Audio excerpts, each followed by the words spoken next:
Hello everyone. तो आज हम पढ़ेंगे जनरलाइज्ड कोऑर्डिनेट, जिसको हम डिग्री ऑफ फ्रीडम भी बोलते हैं।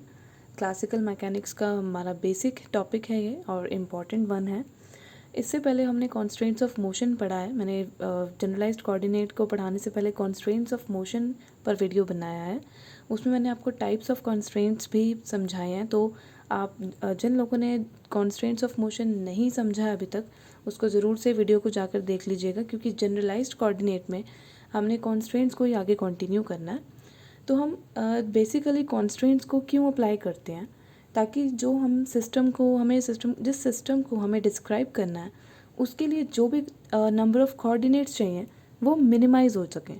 क्योंकि अगर मैं किसी ऑब्जेक्ट पे, किसी सिस्टम पे रिस्ट्रिक्शंस लगा दूं कि ऐसे नहीं ऐसे जाना है, तो उसके लिए जो नंबर ऑफ़ कोऑर्डिनेट्स है, मतलब अगर उसने अपने आप को 3D में मान लो उसने मूव करना था और उसको हमने कॉन्स्ट्रेंट्स लगा दिए कि उसने सिर्फ एक लाइन के लॉन्ग मूव करना है, तो उसके सिर्फ वन डायमेंशन में ही उसका मतलब कॉन्स्ट्रेंट लग गया कि उसने एक ही डायमेंशन में मूव करना है। तो जो नंबर ऑफ़ कोऑर्डिनेट्स हमें चाहिए होंगे उसको डिस्क्राइब करने के लिए, वो सिर्फ एक होगा, क्योंकि वो 1D में मूव कर रहा है।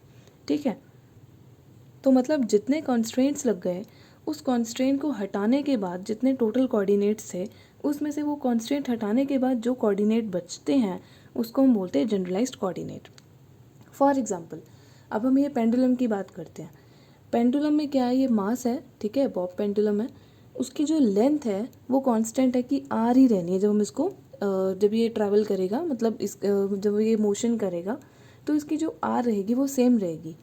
अब सिर्फ क्या चेंज हो रहा है, इसका रोटेशन कर रहा है ये, तो थीटा चेंज हो रहा है। अब थीटा के ऑपोजिट वाले साइड को हम क्या बोलते हैं, आर साइन थीटा, और जो उसके साथ वाली साइड होती है उसको हम आर कॉस थीटा, अगर हम इसको इसके कॉम्पोनेंट्स में डिसॉल्व कर दें। अब एक्स क्या हो गया, आर साइन थीटा, और वाई क्या हो गया, आर कॉस थीटा। अब अगर मैं कार्टेशियन कोऑर्डिनेट में एक्स और वाई को लूँ, तो एक्स को मैं ये सब लिख सकती हूँ और वाई को ये लिख सकती हूँ। और अगर स्केयरिंग और एडिंग करके मेरे पास क्या आ जाएगा, एक रिलेशन बन जाएगा x square plus y square equal to r square. अब यहाँ पे ये जो रिलेशन है ये क्या है, कॉन्स्ट्रेंट। क्यों? क्योंकि अगर मेरे को एक कोऑर्डिनेट की वैल्यू पता है, दूसरे कोऑर्डिनेट की वैल्यू अपने आप आ जाएगी, क्योंकि आर तो कांस्टेंट है, ये तो चेंज नहीं होने वाला। तो जब दो कोऑर्डिनेट्स टोटल हैं, लेकिन मेरे को एक कोऑर्डिनेट से दूसरा कोऑर्डिनेट अपने आप मिल रहा है, तो मतलब एक कॉन्स्ट्रेंट है, तो जनरलाइज्ड कोऑर्डिनेट क्या रह जाएगा, 2 - 1 1। मतलब मिनिमम कोऑर्डिनेट देखना है हमने जनरलाइज्ड कोऑर्डिनेट में। मतलब वैसे तो दो कोऑर्डिनेट्स हैं, लेकिन मिनिमम जो चाहिए ही होगा उसको डिस्क्राइब करने के लिए, दैट विल बी 1। और अगर मैं इसी सिस्टम को पोलर कोऑर्डिनेट में डिस्क्राइब करूं, तो मेरे पास क्या आ जाएंगे, जो कोऑर्डिनेट्स वो होंगे आर और थीटा। अब यहाँ पे आर तो सेम है, बट थीटा चेंज कर रहा है। थीटा चेंज हो रहा है ना, क्योंकि वो रोटेट हो रहा है, रोटेशन कर रहा है। तो एक्सट्रीम पोजीशन पे, फिर मीन पोजीशन पे, तो मतलब थीटा तो चेंज हो रहा है। अब एक चीज़ तो सेम है, मतलब टोटल कोऑर्डिनेट्स 2 हैं, बट एक चीज़ सेम रह रही है, तो उसको पता करने से भी कोई मतलब नहीं है, क्योंकि मिनिमम कोऑर्डिनेट जो चाहिए उसको डिस्क्राइब करने के लिए वो थीटा ही है, बिकॉज आर तो सेम रह रहा है। तो कॉन्स्टेंट है आर, और जनरलाइज्ड कोऑर्डिनेट क्या रह गया, ओनली 1। तो मतलब कोऑर्डिनेट जो डिस्क्राइब करने के लिए हमें चाहिए होगा वो थीटा ही होगा, क्योंकि आर तो सेम रह रहा है। तो क्या करना है, जो टोटल कोऑर्डिनेट्स हैं उसमें से जो कॉन्स्ट्रेंट है वो माइनस कर दो, तो हमारे पास क्या आ जाएंगे, generalized coordinate. Simple C language में जनरलाइज्ड कोऑर्डिनेट बहुत सिंपल है ना। तो क्या होगा, the minimum number of independent variables और coordinates which require to specify the position of dynamical system is called generalized coordinate. कम से कम जो हमें कोऑर्डिनेट्स चाहिए, वेरिएबल्स चाहिए किसी एक सिस्टम की पोजीशन को डिस्क्राइब करने के लिए, दैट इज़ जनरलाइज्ड कोऑर्डिनेट। अब अगर कॉन्स्ट्रेंट्स को मैं लेट कर लूँ कि मान लो के कॉन्स्ट्रेंट्स है हमारी किसी भी मतलब किसी भी सिस्टम के लिए कॉन्स्ट्रेंट्स है हमारे पास के, और अगर डायमेंशन है 3, मतलब उस सिस्टम को हम 3 डायमेंशन में कंसिडर कर रहे हैं, तो उसकी डिग्री ऑफ फ्रीडम या जनरलाइज्ड कोऑर्डिनेट होंगे 3n - k।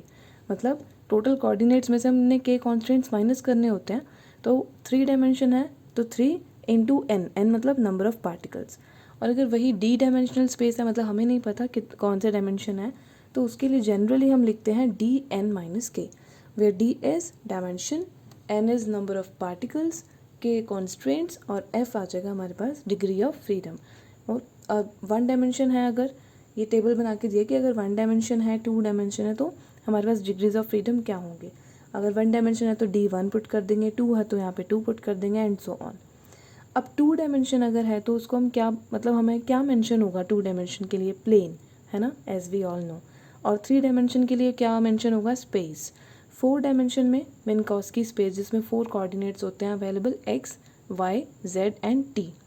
और 6 डायमेंशन के लिए we all know 6 dimension, phase space, momentum position space. अब कुछ एग्जाम्पल से समझते हैं कि हम अगर हमारे पास कुछ मेंशन है, कोई सिस्टम मेंशन है, तो उस सिस्टम के लिए हम जनरलाइज्ड कोऑर्डिनेट कैसे फाइंड करेंगे। तो मान लो फर्स्ट हमें फाइंड करना है ऐसे पार्टिकल के लिए जो प्लेन में मूव कर रहा है, वो भी फ्रीली। अब क्योंकि मेंशन है प्लेन तो डायमेंशन क्या होंगे, 2 डायमेंशंस, और फ्रीली है तो कॉन्स्ट्रेंट विल बी 0। तो डिग्रीज ऑफ फ्रीडम मतलब जनरलाइज्ड कोऑर्डिनेट का फॉर्मूला dn माइनस के, और अगर हम d की जगह 2 पुट कर दें तो 2n माइनस के, और जिसमें पुट करेंगे नंबर ऑफ पार्टिकल तो 1 ही है, तो जनरलाइज्ड कोऑर्डिनेट कितने होंगे हमारे पास, 2। ओके, तो मतलब कितना सिंपल है, मतलब एक हमने जनरली एक फॉर्मूला निकाल दिया और उससे हम किसी भी सिस्टम के लिए जनरलाइज्ड कोऑर्डिनेट फाइंड कर सकते हैं।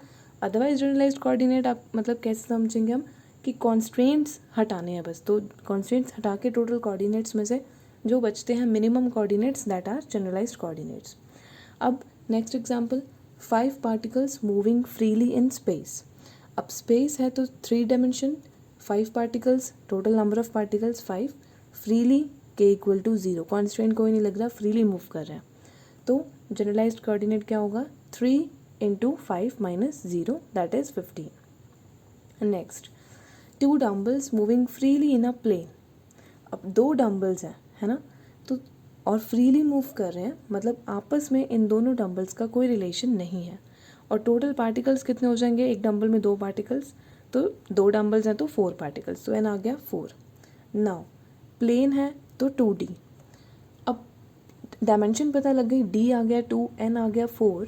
अब यहाँ पे फ्रीली के नाम से K 0 मत कर देना, क्यों, K will be 2 here because यहाँ पे 2 डम्बल्स हैं जो फ्रीली मूव कर रहे हैं एक दूसरे से, मतलब आपस में इनका कोई रिलेशन नहीं है, बट इन 2 पार्टिकल्स में तो रिलेशन है। एक डंबल 2 पार्टिकल से बना है तो उसमें ये कांस्टेंट तो होगा ना कि इन दोनों पार्टिकल के जो ये वाला डिस्टेंस है ये तो कांस्टेंट ही है ना।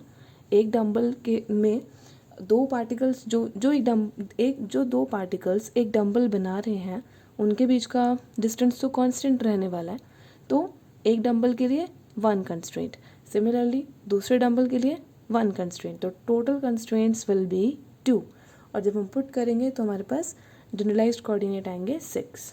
Okay, next, rigid body moving freely इन 3D।